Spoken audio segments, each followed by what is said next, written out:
silakan duduk Bapak Ibu. Puji Tuhan. Ya, saya sapa dulu kita semua. Shalom Bapak Ibu, shalom semuanya. Ya, saya senang berjumpa dengan saudara. Apakah saudara senang berjumpa dengan saya? Haleluya, pasti senang. Kenapa? Akan diberkati. Kecuali kalau saya akan marahi. Ya benar Bapak Ibu ya. Iya. Iya. Saya selalu mengkhotbahkan tentang Allah dan Tuhan Yesus. Iya Bapak Ibu. Kenapa? Karena dasarnya adalah 2 Petrus 1 ayat 2. Ayat ini berkata, kasih karunia dan damai sejahtera berlimpah di dalam kehidupan kita oleh pengenalan akan Allah dan Tuhan Yesus. Itulah sebabnya saya mengkhotbahkan Tuhan Yesus terus. Bahkan yang lebih ekstrimnya lagi, saya mengkhotbahkan Tuhan Yesus dari Kejadian, Keluaran, Imamat, Bilangan, Ulangan terus sampai Wahyu. Ya, jadi semua kitab ini kesimpulannya harus Tuhan Yesus. Kan luar biasa kan? Ya, kenapa bisa demikian? Karena benang merah dari Alkitab dari Kejadian sampai Wahyu adalah Tuhan Yesus. Itulah sebabnya Tuhan Yesus ada di balik setiap kitab itu. Ya. Nah, sekarang adalah kitab yang ke-14 yang saya khotbahkan berurutan.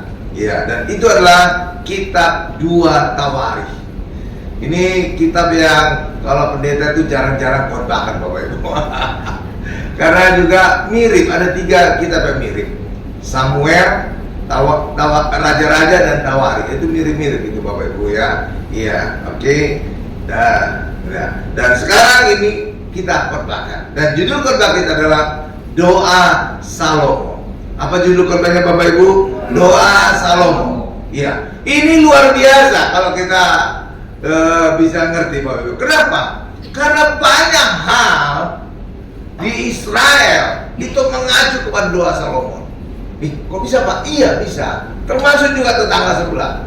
Punya kiblat itu di doa Salomo pertama kali dia kita disebut. Jadi saudara bikin tahu kan? Iya, nanti kita akan lihat ya. Bahwa orang Israel juga punya kiblat. Kiblatnya adalah ke arah Yerusalem. Kenapa ke arah Yerusalem? Karena di situ ada bait Allah. Ya, tetap luar biasa ya. Nah, ini juga sama. Nanti akan kita lihat itu Daniel juga ya. Kalau berdoa dia selalu ke arah ke Yerusalem. Kenapa? Karena mengacu kepada doa Salomo. Nanti kita lihat makin dahsyat.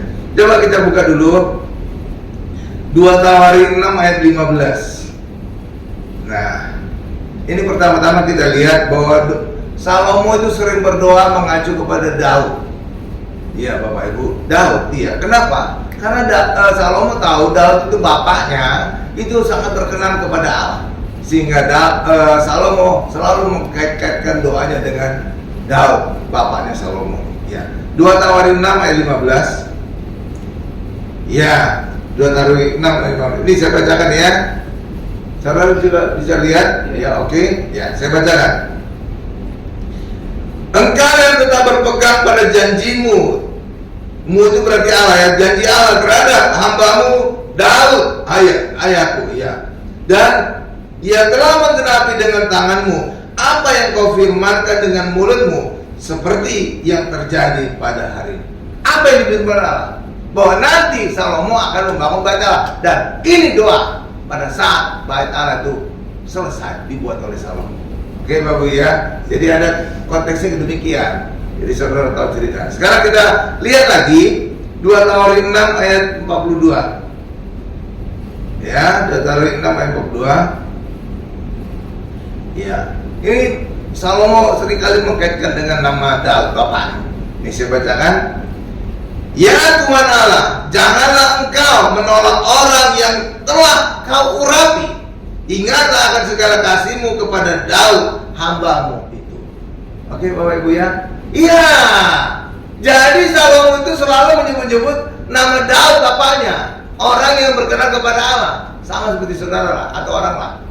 Banyak kali kalau dia ingin proyeknya goal atau usahanya jalan lancar, bawa nama pejabat gitu. Ya kan? Oh saya ini temannya, ini pejabat A. Oh saya sering main golf sama dia. Oh sering makan sama mereka, kan gitu kan? Ya kan? Supaya apa? Usahanya lancar. Rupanya ini sudah dilakukan oleh Salomo Bapak Ibu. Iya, dia berdoa dan dia tahu Daud bapaknya sangat berkenan kepada Allah, maka dibawa-bawa nama Daud. Jadi itu konteksnya. Jadi saudara, oh gitu toh. Kenapa Salomo suka nyebut-nyebut nama Daud bapaknya? Karena Daud itu sangat berkenan kepada Allah. Ya kan, kalau sekarang itu orang nyebut-nyebut nama pejabat. Oh itu teman saya tuh, Hopeng itu. Oh gini, dekat, kan? Gitu kan? Iya sama lah. Jadi gitu Bapak Ibu. Makanya Salomo sering kali menyebut-nyebut nama bapaknya. Sehingga bahkan juga pada masa Tuhan Yesus, banyak orang Israel juga menyebut Tuhan Yesus sebagai anak Daud. Ya kan? Iya, Bartimeus yang di Yeriko, juga ada wanita, seorang ibu yang minta kesembuhan anaknya yang kesurupan setan, berkata, Yesus anak Daud, Yesus anak Daud. Iya kan? Iya. Mereka selalu mengkaitkan dengan Daud. Iya. Tapi bagi orang Israel itu bisa, karena mereka benar-benar keturunan darah dari Daud. Iya Bapak Ibu ya. Tapi kalau orang Kristen jangan. Kenapa kita jangan? Walaupun secara darah, walaupun secara silsilah manusia, Yesus keturunan Daud, tetapi Yesus tidak berkenan disebut anak Daud. Dari mana saya tahunya Pak? Nih kita buka ayat ya. Matius 22 ayat 41 sampai dengan 45. Makanya orang Kristen jangan suka menyebut Yesus anak Daud. Itu banyak kali saat lagu Natal, Malam Kudus ya. Yesus anak Daud kan? Iya. Padahal Yesus nggak suka. Dari mana saya tahu dia nggak suka? Ini kita baca ayatnya supaya saya tahu. Walaupun nggak terus terang Yesus menyatakan demikian, tapi kita harus punya perasaan. Oh Yesus kayaknya nggak suka ini. Ya, oke Bapak Ibu ya. Ya, Matius 22 ayat 41 sampai 45. Nih saya bacakan ya. Ini siapa namanya Pak Kemi? Putri ya. Bagus Kak Putri. Jadi di arsir, jadi orang langsung mengikuti bacanya. Bagus. Putri, bukan putra ya? Bercanda Putri. Ya, ini saya bacakan. Ketika orang-orang Farisi sedang berkumpul, Yesus bertanya kepada mereka, katanya, apakah pendapatmu tentang Mesias? Anak siapakah dia? Kata mereka kepadanya, anak Daud. Ya, lalu ini jawaban Yesus, respon Yesus. Katanya kepada mereka, jika demikian, bagaimanakah Daud oleh pimpinan roh dapat menyebut dia tuannya? Ketika ia berkata, Tuhan telah berfirman kepada Tuanku, duduklah di sebelah kananku, sampai musuh-musuhmu kutaruh di bawah kakimu. Jadi, jika Daud menyebut dia tuannya, bagaimana mungkin ia anaknya pula? Tuh kan? Saudara melihat ada penolakan Yesus di ayat ini, disebutkan Daud. Iya, walaupun nggak belak-belakan gitu ya. Ya mungkin karena Daud ini bukan orang Batak, tembak langsung. Tenang aja orang Batak, tenang, saya juga orang Batak. Ya, tapi istri saya Chinese, jadi tenang aja. Iya ya, oke Bapak Ibu ya. Iya, dari ayat ini kita bisa merasakan Yesus itu nolak disebut anak Daud. Makanya orang Kristen, apapun alasannya, oh Pak ada silsilah gini, yang penting kita ngacunya kepada Tuhan. Udah, cukup, stop, ya Bapak Ibu ya. Orang Kristen saya anjurkan jangan suka berdebat. Kenapa? Karena iman setiap kita kan beda-beda.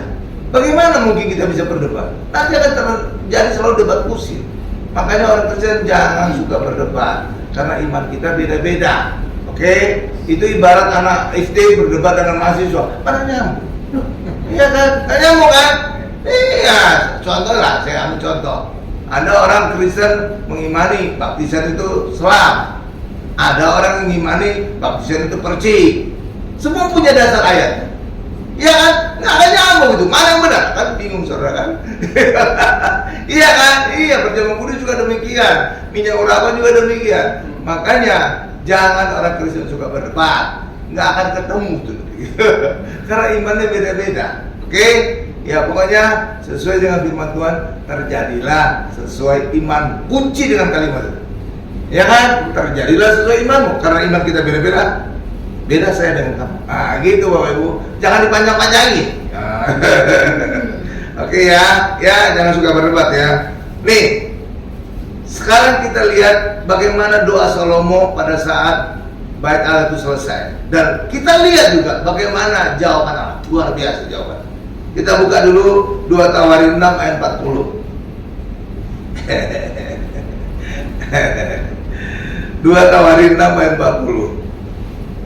Ya, ini saya bacakan ya Bapak Ibu ya. 2 Tawarin 6 ayat 40. Nah, ini. Nah, ya, terima kasih Putri. Ya, diarsir gitu supaya saya gampang bacanya. Ya, sebab itu ya Allahku, kiranya, ini doa Salomo ya. Sebab itu ya Allahku, kiranya matamu terbuka dan telingamu menaruh perhatian. Jadi Salomo berdoa agar mata Tuhan terbuka dan telingamu menaruh perhatian kepada doa yang dipanjatkan di tempat ini. Tempat ini itu apa? Berbicara tentang apa? Bait Allah. Karena Salomo sedang berdoa di bait Allah ini yang baru selesai dibuat. Oke ya. Jadi Salomo minta Tuhan membuka matanya, telinganya menaruh perhatian kepada doa dari setiap orang yang dipanjatkan di bait Allah. Tuh, itu doa Salomo ini Bapak Ibu. Kalau saya bahasakan gampangannya, itu ya. Lihat reaksi Tuhan. Nah, ini yang luar biasanya. Kita lihat dong reaksi Tuhan. Doa mah bisa luar biasa ya, tapi di mana reaksi Tuhan? Itu yang penting. Ya kan? Ya. Satu pasal setelahnya kita lihat reaksi Tuhan. 2 Tawarin 7. Nah, satu pasal setelahnya lihat jawaban Tuhan ayat 15 sampai dengan 16. Ya, nggak penting doa bagus-bagus. Kalau Tuhan nggak menjawab, percuma kan? Iya, tapi ini lihat, doa Salomo langsung dijawab Tuhan. 2 Tawarin 7 ayat 15 sampai 16. Sudah? 2 Tawarin 7 ayat 15 sampai 16. Ya, saya bacakan ya. Lihat ini jawaban Tuhan. Apa jawaban Tuhan? Sekarang mataku tuh luar biasa kan? Itu matanya Tuhan, tuh kunya baru besar kan? Terbuka dan telingaku tuh menaruh perhatian kepada doa dari tempat ini, dari bait Allah. Luar biasa. Jadi Tuhan berkata demikian. Nih, ayat 16 kita lihat. Sekarang juga telah kupilih dan kukuduskan rumah ini, bait Allah ini, supaya namaku, nama Allah, tinggal di situ untuk selama-lamanya. Maka mataku pada Allah dan hatiku, hatinya Allah, akan ada di situ sepanjang masa. Katakan sama saya, sepanjang masa. Nah, artinya sepanjang masa apa Bapak Ibu? Selama-lamanya. Selama-lamanya artinya apa? Walaupun bait Allah sekarang sudah tidak ada lagi, tetap berlaku ya. Karena sepanjang masa. Nggak ada dikatakan selama bait Allah masih berdiri, nggak ada. Ada nggak kalimatnya? Nggak ada kan? Artinya apa? Benar-benar sepanjang masa. Jadi ketika kita di Israel berdoa di bekas bait Allah, itu masih berlaku. Oke Bapak Ibu ya, karena sepanjang masa tidak ada kondisi dikatakan selama bait Allah masih berdiri, nggak ada kan? Nggak ada. Artinya apa? Selamanya berlaku ayat ini. Nggak tergantung ada bait Allah atau tidak. Oke ya, karena sekarang bait Allah itu memang secara fisik udah hancur, udah nggak ada lagi. Ya Bapak Ibu ya, oke. Ya, itulah sebabnya orang Israel masih berdoa dari tembok ratapan, sisa tembok bait Allah sampai sekarang. Banyak kertas-kertas doa diselipkan pada tembok itu. Kemarin saya ada minta ke Ibu Odi tampilkan coba tembok ratapan. Ini saudara lihat tembok ratapan. Nah, ini adalah tembok ratapan. Ada yang pernah ke Israel? Inilah kira-kira tembok ratapan. Ya, jadi tembok ratapan itu dibagi dua, ada kayak pagar. Jadi ada dipisahkan laki-laki dan perempuan. Laki-laki sebelah sana, perempuan sebelah sini. Oke ya. Ya, iya. Ini tembok ratapan. Batu besar-besar. Jadi tembok ratapan itu sebenarnya bukan sisa dari bait Allah, bukan. Iya, itu ibarat rumah, dia punya tembok pagar.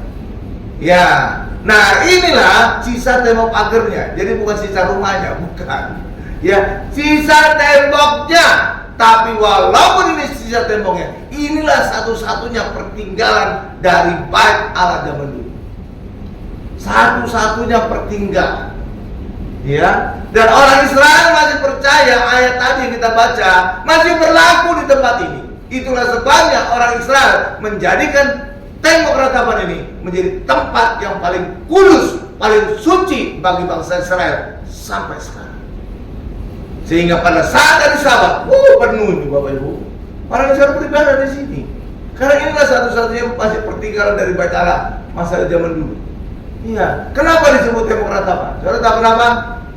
Karena di situ ada anak tiri. Oh bukan Bapak Ibu, meratap bukan. Karena disitulah bangsa Israel suka meratap, berdoa. Oke Bapak Ibu ya. Dan seringkali juga disebut tembok barat atau western wall. Kenapa disebut tembok barat? Karena itu di sebelah barat dari Bait Allah dulu. Oke, jadi ada sebut dua nama. Satu, tembok ratapan, karena di tembok inilah orang Israel suka meratap, suka berdoa. Yang kedua, kenapa disebut tembok barat? Karena tembok ini di sebelah barat dari Bait Allah. Paham Bapak Ibu ya? Ini tinggi nih, tinggi tuh. Coba saudara lihat itu orangnya. Ada gambar kecil, tembok tinggi dari batu-batu besar. Iya Bapak Ibu, batunya sampai segede orang. Iya Bapak Ibu. Iya ya, saudara berdoa aja. Gimana suatu kali nanti saya akan datang ke Israel. Iya, teman-teman. Iya, oke ya. Iya, ini teman-teman. Jadi inilah sisa dari Bait Allah. Ya, sehingga ini menjadi tempat yang paling kudus, paling suci dari orang Yahudi sekarang. Oke Bapak Ibu ya. Iya. Nah, jadi di tembok ini masih berlaku tadi ayat yang kita baca. Jadi mata Allah masih melihat, telinga Allah masih mendengar doa yang dipanjatkan di tempat Bait Allah, dan sisanya masih ada tembok ratapan. Itulah sebabnya orang Yahudi masih berdoa sini. Oke ya. Ternyata doa Salomo itu bukan hanya untuk orang Yahudi Bapak Ibu. Banyak sekali permintaannya Salomo bahwa semua doa yang dipanjatkan bahkan yang mengarah ke Bait Allah dijawab Tuhan. Luar biasa. Nih saya bacakan ya beberapa doa yang bisa dipanjatkan. Jika orang Israel kalah perang, maka orang Israel bisa berdoa minta kemenangan di Bait Allah. Tuh kan luar biasa kan? Jadi minta kemenangan ketika mereka kalah perang. Oke, itu satu. Yang kedua, jika tidak ada hujan, musim kemarau panjang, mereka bisa berdoa di Bait Allah untuk bisa minta hujan. Luar biasa kan? Iya, Bait Allah. Jadi kalau zaman dulu Bapak Ibu, itu benar-benar mengacu kepada suatu tempat. Kalau kita kan enggak. Di mana saja kita berdoa, Tuhan sudah mendengarkan. Karena kita menyembah Allah dalam roh dan kebenaran, bukan mengacu kepada suatu tempat. Makanya Tuhan Yesus berkata kepada wanita Samaria kan, tidak lagi mengarah ke Yerusalem, tidak lagi mengarah ke sebuah gunung, tapi menyembah dalam roh dan kebenaran. Benar ya? Jadi di mana saja kita bisa berdoa kepada Allah.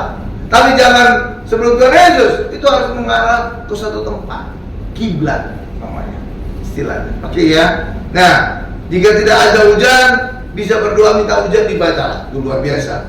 Jika ada kelaparan, sampar dan tulah, bisa berdoa juga minta kepada Allah agar semuanya itu berakhir.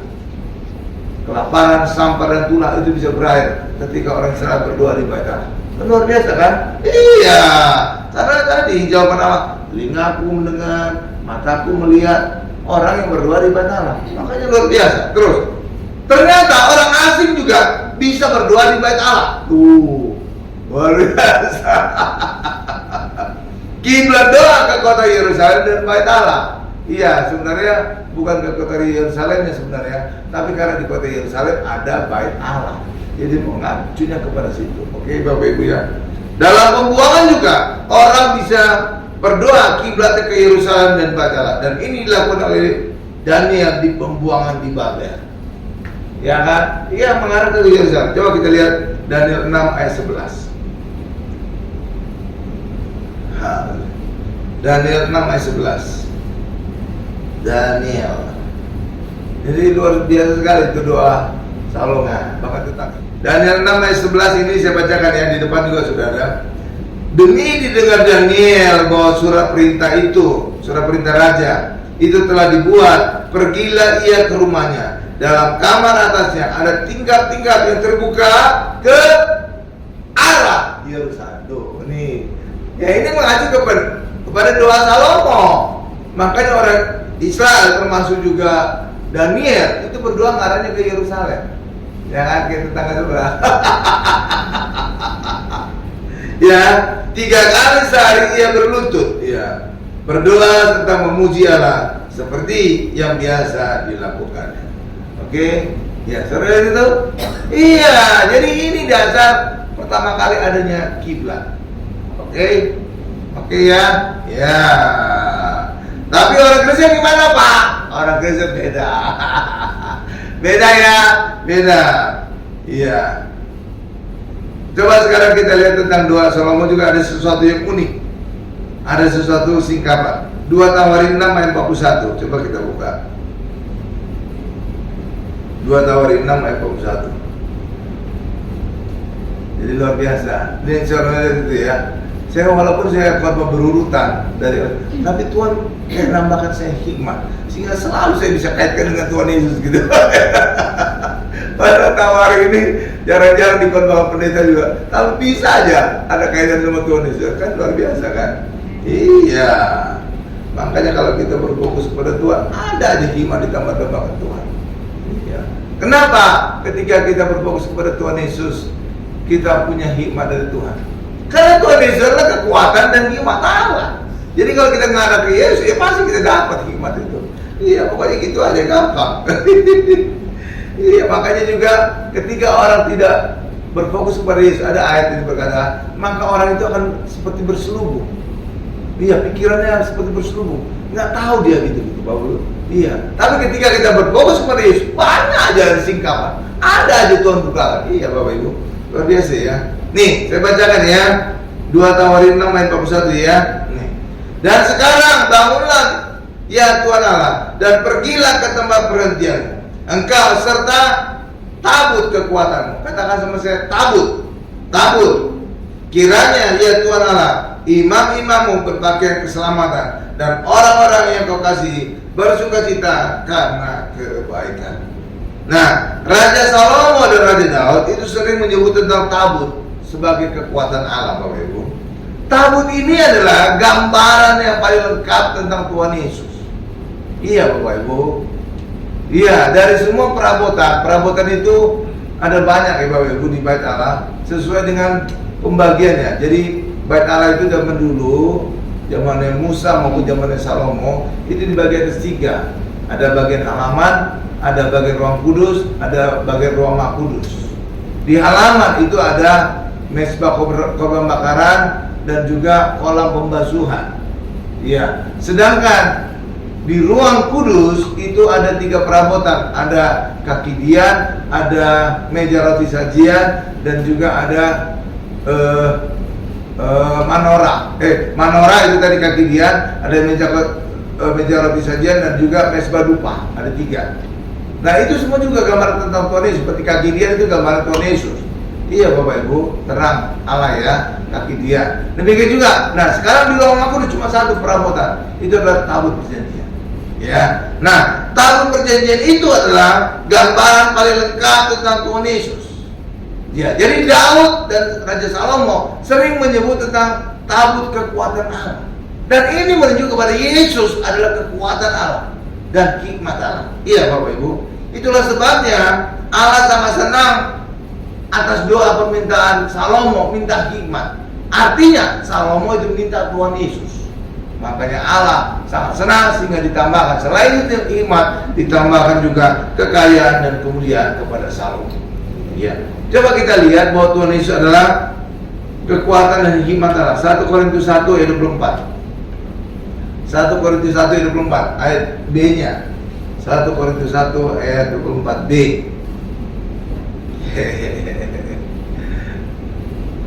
Nanti saya kaitkan sama kitab Wahyu ya. Itu ada singkapan rahasia.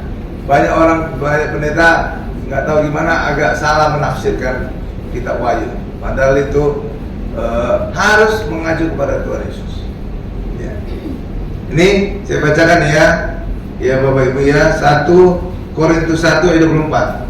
Tetapi untuk mereka yang dipanggil, baik orang Yahudi maupun orang bukan Yahudi, Kristus adalah kekuatan Allah dan hikmat Allah. Oke. Ya. Nyatanya di dalam kitab Wahyu, ya Bapak Ibu, orang Kristen tidak lagi mengandalkan Yesus sebagai kekuatan Allah dan hikmat Allah. Iya. Coba kita baca sekarang Wahyu 13 ayat 16 sampai 18. Ini saya singkapkan, ada rahasia ya. Tapi nggak tahu gimana banyak pendeta ini salah nafsir ayat ini. Jadi sebenarnya kalau saudara, kita semua bahkan juga pendeta yang nonton acara ini, kalau ingin melihat rahasia di balik kitab Wahyu, harus dengan kerangka Yesus. Dan itu sudah dinyatakan dalam kitab Wahyu 1 ayat 1. Ya, kitab Wahyu adalah revelation, pewahyuan tentang Yesus Kristus. Itu menjadi kuncinya. Itulah sebabnya kita baca kitab Wahyu harus dengan kacamata Tuhan Yesus. Ketika kita dengan kacamata Tuhan Yesus, maka semua kitab Wahyu akan tersingkap bagi kita. Benar Bapak Ibu? Iya. Dan juga kitab Wahyu banyak sekali dikontakan tentang akhir zaman, tentang kengerian-kengerian pada akhir zaman. Benar kan? Bahkan juga antikristus juga banyak sekali dikontakan mengacu kepada kitab Wahyu. Padahal kitab Wahyu itu tentang Tuhan Yesus. Jelas sekali dalam Wahyu 1 ayat 1. Iya Bapak Ibu. Iya. Oke ya. Nih, sekarang kita baca dulu Wahyu 13 ayat 16 18. Ini tentang tanda 666 di tangan kanan dan juga di dahi. Oke ya. Iya. Nanti saya akan jelaskan kenapa harus tangan kanan. Kenapa harus dahi? Kok bukan kaki? Kok bukan yang lain gitu ya? Nah, kita bisa ngejar gitu Bapak Ibu. Iya. Nih ya. Ayat 16 ya. Wahyu 13 ayat 16 sampai 18. Dan ia menyebabkan sehingga kepada semua orang, kecil atau besar, kaya atau miskin, merdeka atau hamba, diberi tanda pada tangan kanan dan pada dahi atau pada dahinya. Ayat 17. Dan tidak seorang pun yang dapat membeli atau menjual selain daripada mereka yang memakai tanda itu, yaitu nama binatang itu atau bilangan namanya. Ayat 18 ya, lihat ini yang penting. Nah, saudara juga harus fokus ke ini. Yang penting, nah, ini ada kata yang penting ya. Maka saudara harus fokus ke ayat ini. Yang penting di sini adalah ialah hikmat. Barang siapa yang bijaksana, baiklah ia menghitung bilangan binatang itu, karena bilangan itu adalah bilangan seorang manusia. Lihat itu, bilangan seorang manusia. Dan bilangannya ialah 666. Jadi bilangan itu bilangan manusia, tapi nggak tahu gimana. Banyak pendeta berkata itu chips. Mana lagi jalannya? Mana kata chips di sini? Nggak ada kan? Tapi nggak tahu gimana pendeta mengajukan itu adalah chips. Itu artinya, saudara tahu itu artinya. Artinya pendeta mencoba mengambil dari dunia informasi tentang chips dimasukkan ke dalam Alkitab. Itu salah. Harusnya dari Alkitab yang dimasukkan ke dalam dunia. Itu benar. Jadi Alkitab mempengaruhi dunia, bukan dunia mempengaruhi Alkitab. Itu terbalik. Lalu angka 66 itu angka apa? Manusia. Manusia diciptakan pada hari ke-6. Oke, 66 itu banyak orang berkata, oh itu antikris, oh itu kitabnya tetangga sebelah. Aduh, salah juga. Aduh. Saya waktu belajar teologi itu juga belajar kitab tetangga sebelah. Nggak ada tuh 666. Justru di Alkitab kita tuh. Iya, Yohanes 6 ayat 66. Tentang apa itu? Tentang orang menolak Tuhan Yesus. Tentang orang meninggalkan Tuhan Yesus. Itulah antikris. Menolak artinya anti. Kayak rinso, anti noda. Menolak noda kan? Iya kan? Iya. Coba buka deh Yohanes 6 ayat 66. Supaya kita tahu itu angka 66 itu menunjuk kepada antikris, bahwa orang meninggalkan Yesus, orang menolak Yesus, gitu loh. Yohanes 6 ayat 66. Mulai ya, ini saya bacakan ya. Mulai dari waktu itu banyak murid-muridnya mengundurkan diri dan tidak lagi mengikuti Yesus, mengikuti dia. Inilah antikris, tidak mengikuti Yesus, menolak Yesus. Antikris, bukan anti Allah ya. Ya kan, ini kan Kris itu Yesus kan? Iya, antikris. Tuh ini, bukan yang lain-lain. Susah banget nyari dia. Nah, sekarang kita kejar lagi. Kenapa tadi tanda tadi itu mengacu kepada tangan kanan dan dahi? Saudara tahu kenapa? Karena untuk menunjukkan kekuatan, orang menunjukkan tangan kanan. Nih, awas kamu ya. Nih, tahu? Nih, bokeh mentah. Benar kan? Orang menunjukkan kekuatan dengan tangan kanan ya. Ada orang menunjukkan kekuatan dengan tangan kiri. Oh, nggak ada kan? Atau ada orang nggak menunjukkan kekuatan dengan menunjukkan kakinya? Lihat nih, betis saya gede. Tukang beca aja kalah. Gitu kan? Ya kan? Nggak ada kan? Walaupun betis saudara bersanggul sekalipun, ya baru pakai sanggul, saudara nggak akan menunjukkan kaki saudara menunjukkan kekuatan, tapi saudara menunjukkan tangan kanan. Benar kan? Iya. Demikian juga ketika orang menunjukkan hikmat apa? Dai, mikir, gitu kan? Iya kan? Iya. Menunjukkan dai, bukan menunjukkan dengkul. Kalau dengkul berarti otaknya di dengkul. Iya kan? Jadi itu punya makna. Kalau dikatakan tanda itu pada tangan kanan dan pada dai, artinya pada akhir zaman orang sudah anti Kristus, bukan lagi mengandalkan Yesus sebagai kekuatan Allah dan hikmat Allah, tetapi manusia sudah mengandalkan kekuatannya sendiri dan hikmatnya sendiri. Itu loh maknanya Bapak Ibu.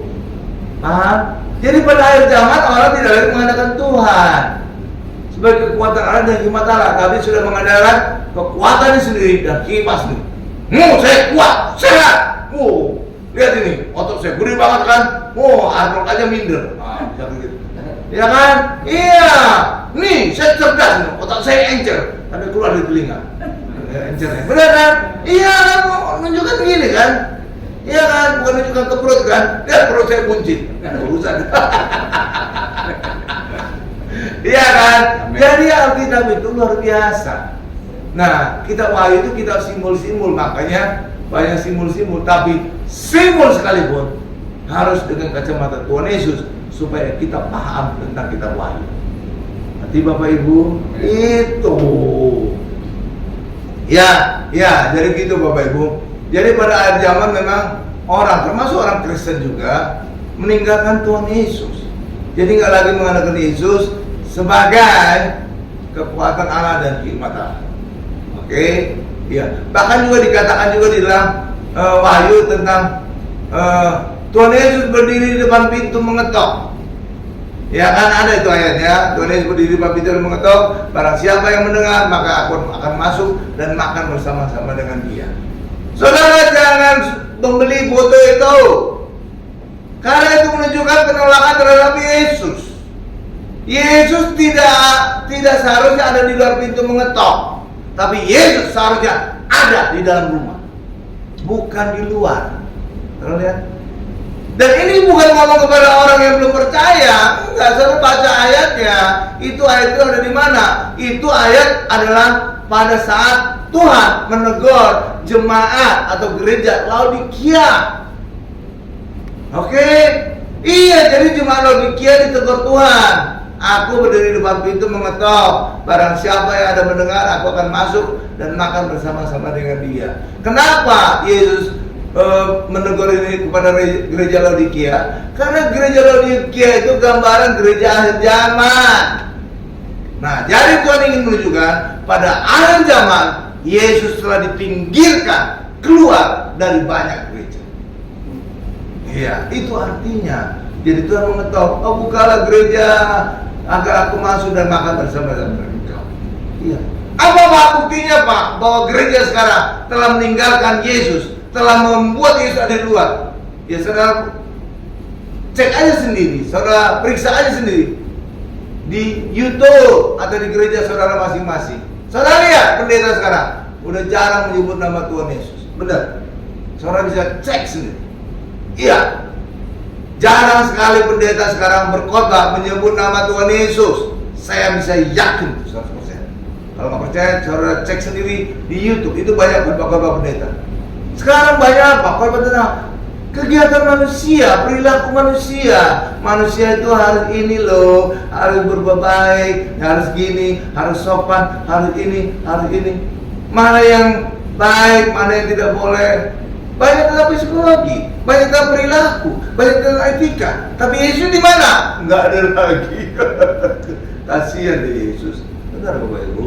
Iya, saudara bisa buktikan. Itu bukan kata saya. Saudara bisa buktikan sendiri. Dan Karena itu sudah nubuatan akhir zaman di dalam kitab Wahyu.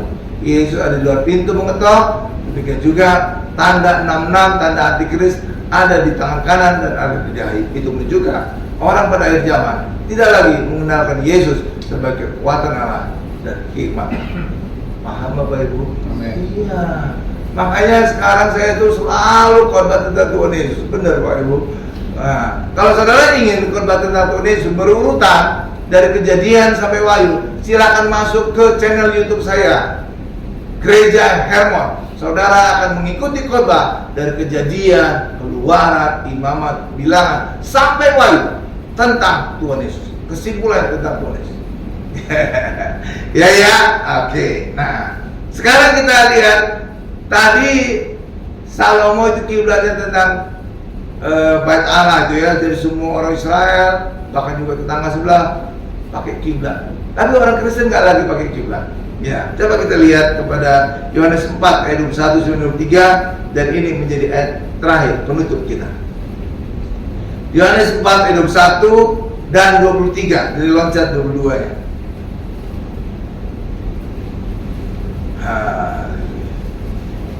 Saudara lihat ini banyak kali orang nggak lihat dahsyatnya kisah perjumpaan Tuhan Yesus dengan wanita Samaria di sebuah sumur. Benar ya? Iya. Saudara lihat dahsyatnya. Wanita ini sebelumnya wanita berdosa. Iya. Dari mana saya tahu Pak wanita berdosa? Suaminya aja 5. Saudara ada yang punya suami 5. Mana nggak disebut lagi suami yang kelima? Benar kan? Iya. Itu sebenarnya saya punya 2 kesimpulan tentang peristiwa itu. Saudara apa kesimpulan? 1, wanita itu memang tidak bermoral. Yang kedua, pasti wanita itu sangat cantik sehingga bisa laku kepada 5 laki-laki. Ya kalau nggak cantik tidak akan mungkin dia nikah. Benar nggak Bapak Ibu ya? Iyalah. Iya, jadi luar biasa. Dan lihat, wanita yang dianggap berdosa ini sampai punya ya nggak dianggap 5 suami gitu Bang. Dia bisa ketika berjumpa dengan Yesus bisa menjadi penginjil satu kota Samaria. Luar biasa. Saya pernah menginjil berapa orang? Ini satu kota loh. Dari orang berdosa bisa jadi penginjil satu kota. Wih, luar biasa. Iya kan? Ya anggaplah jangan satu kota lah. Coba saudara pernah nggak nginjil satu desa? Kan berat itu kan? Ya berat. Itu satu kota. Dahsyat itu. Dari wanita yang nggak benar bisa menjadi penginjil yang besar, kan luar biasa kan? Ya, orang nggak lihat aja, luar biasa kisah ini ya. Nah itulah juga kalau ada pertanyaan ya, kapan Tuhan Yesus mengatakan dirinya Mesias? Ini jawaban ayat ini. Satu-satunya Yesus menyebut dirinya Mesias, bukan kata murid-muridnya ya. Petrus berkata engkau adalah Mesias, anak hidup. Itu ucapannya Petrus. Tapi Yesus sendiri mengungkapkan dirinya sebagai Mesias hanya kepada wanita. Luar biasa. Iya, jadi kalau ada orang cerdas temat Alkitab, kapan Tuhan Yesus menyebut dirinya sebagai Mesias? Ini kisah ini. Ketika Tuhan Yesus berjumpa dengan wanita Samaria. Itu. Saudara akan menang itu. Amin ya. Nih, jadi itu satu-satunya Yesus menyebutkan diri Mesias. Coba kita lihat Yohanes 4 ayat 21 dan 23 ini. Nih saya bacakan ya. Ya luar biasa. Kata Yesus kepadanya, percayalah kepadaku hai perempuan, saatnya akan tiba bahwa kamu akan menyembah Bapa bukan di gunung ini. Nah gunung ini itu daerah Samaria. Orang Samaria menyembah patung-patung di gunung. Oke ya. Jadi saudara lihat konteksnya. Jadi Yesus menyebut orang Samaria itu penyembah dewa di gunung-gunung. Oke ya. Nah, makanya Yesus berkata di gunung ini dan bukan juga di Yerusalem. Jadi kalau orang Israel menyembah Allah di Yerusalem karena di situ ada Bait Allah. Jadi Yesus berbicara kepada wanita itu tidak lagi menyembah di gunung ini dan tidak juga menyembah di Yerusalem. Karena apa? Ayat 3-nya, tetapi saatnya akan datang dan sudah tiba sekarang bahwa penyembah-penyembah benar akan menyembah Bapa dalam roh dan kebenaran, sebab Bapa mengendaki penyembah demikian. Saudara tahu menyembah dalam roh kebenaran maksudnya apa? Maksudnya adalah dalam roh kebenaran mengacu kepada Roh Kudus dan Tuhan Yesus. Iya, roh itu mengacu kepada Roh Kudus. Kebenaran itu adalah mengacu kepada Tuhan Yesus yang penuh dengan kebenaran. Jadi orang Kristen berdoa dituntun oleh Roh Kudus dan dalam nama Tuhan Yesus. Itu Bapak Ibu. Jadi itu maksudnya. Jadi orang Kristen tidak lagi ada kiblat, tidak lagi mengarah ke satu tempat, tapi kita orang Kristen mengacu doa-doa kita dituntun oleh Roh Kudus dan dalam nama Tuhan Yesus. Itulah maksud dari menyembah Allah dalam roh dan kebenaran, menyembah Allah dalam Roh Kudus dan Tuhan Yesus. Paham Bapak Ibu? Amen. Iya kan, doa-doa kita kan diajari oleh Roh Kudus kan? Iya. Dan dalam nama Tuhan Yesus kan? Iya. Karena itulah bagi kita hari ini tidak ada kiblat bagi orang Kristen, tapi hari ini kita menyembah Allah, berdoa kepada Allah dalam diajari oleh Tuhan Roh Kudus dan dalam nama Tuhan Yesus. Saya simpulkan kepada kita, doa Salomo berkiblat kepada kota Yerusalem karena di situ ada bait Allah, sedangkan orang Kristen berdoa dalam nama Tuhan Yesus dan dituntun oleh Roh Kudus. Amin. Kita tundukkan kepada kita.